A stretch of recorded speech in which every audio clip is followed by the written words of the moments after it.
Pasukan keramat bergerak secepat kilat. Pasukan keramat mengabdi hingga kiamat.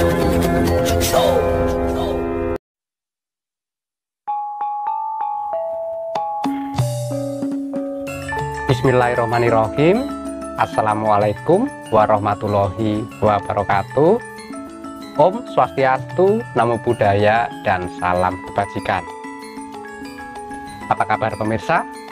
Selamat datang dan jumpa kembali dengan saya, Mbak Budi Yunsae, di channel YouTube Pasukan Keramat. Pemirsa, kali ini saya akan membongkar cara-cara yang wajib dilakukan saat kita melancarkan ilmu pengasihan ataupun ilmu pelet.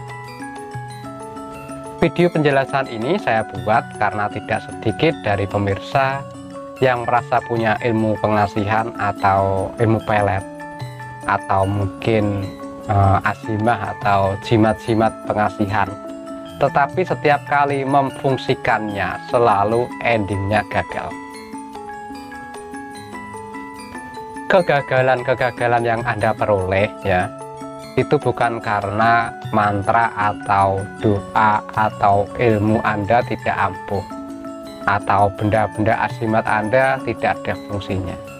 Semua terjadi karena Anda kurang paham proses-proses yang seharusnya Anda jalankan. Dari itulah video ini saya buat agar kegagalan yang pernah Anda peroleh atau Anda dapatkan tidak terulang kembali. Oke, inilah beberapa proses yang wajib Anda lakukan agar tujuan Anda bisa tercapai. Simak baik-baik. Yang pertama adalah sungguh-sungguh.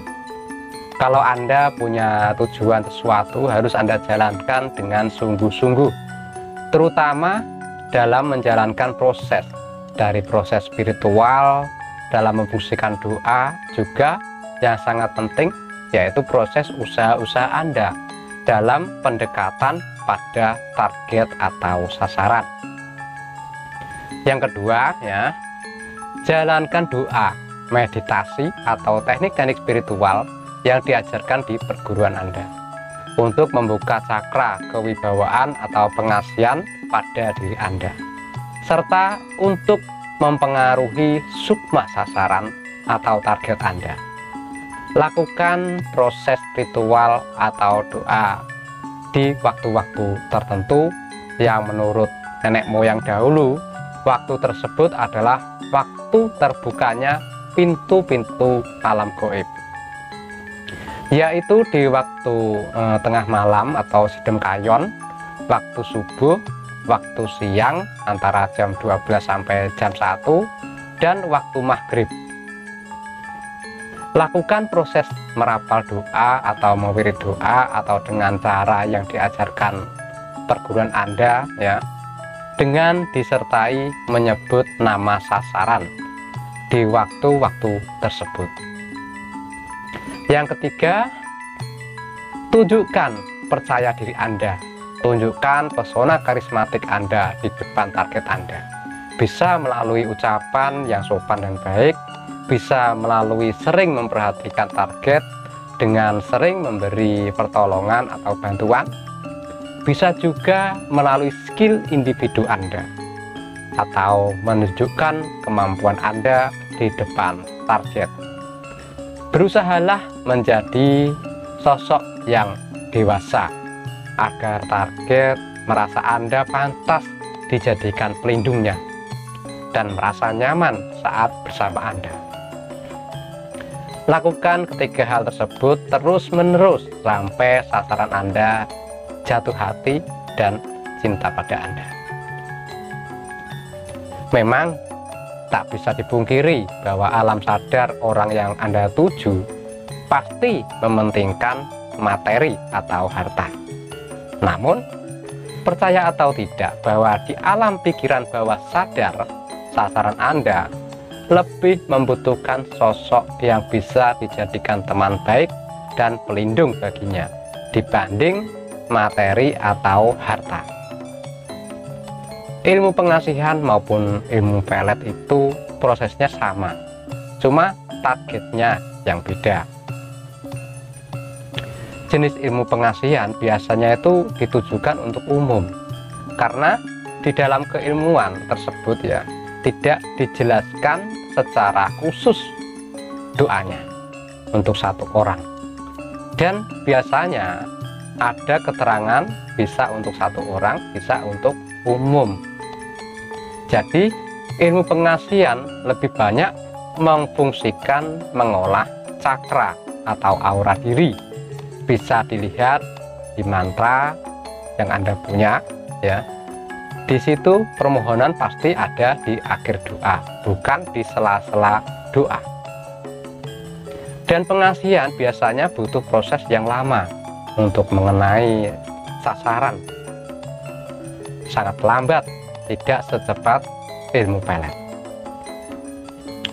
Sedangkan ilmu pelet ya, jenis ilmu pelet hanya ditujukan pada satu orang atau sasaran.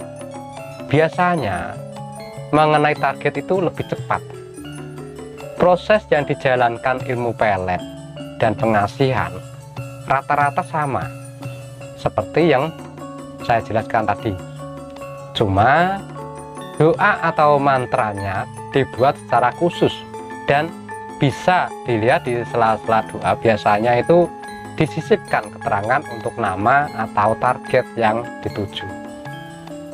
Jadi bedanya ilmu pengasihan dan ilmu pelet atau ilmu guna-guna ya, ilmu pelet itu terlihat dari seperti apa mantranya dan keterangan pada akhir mantra.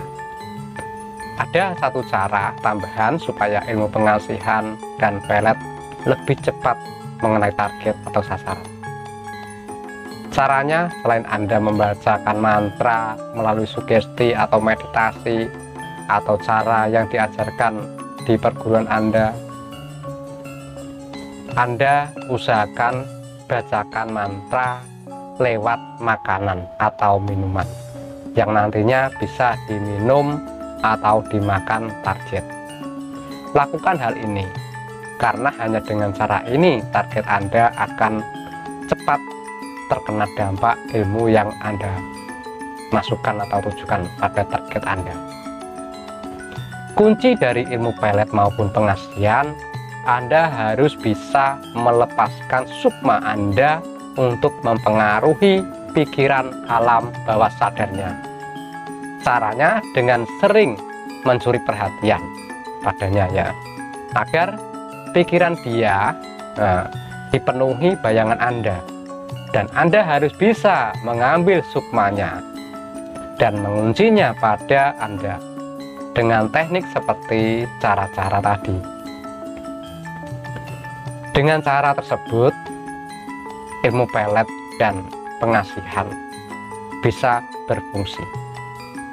Selamat mencoba. Jika Anda lakukan dengan benar ya, dijamin berhasil. Semoga bermanfaat. Wassalamualaikum warahmatullahi wabarakatuh.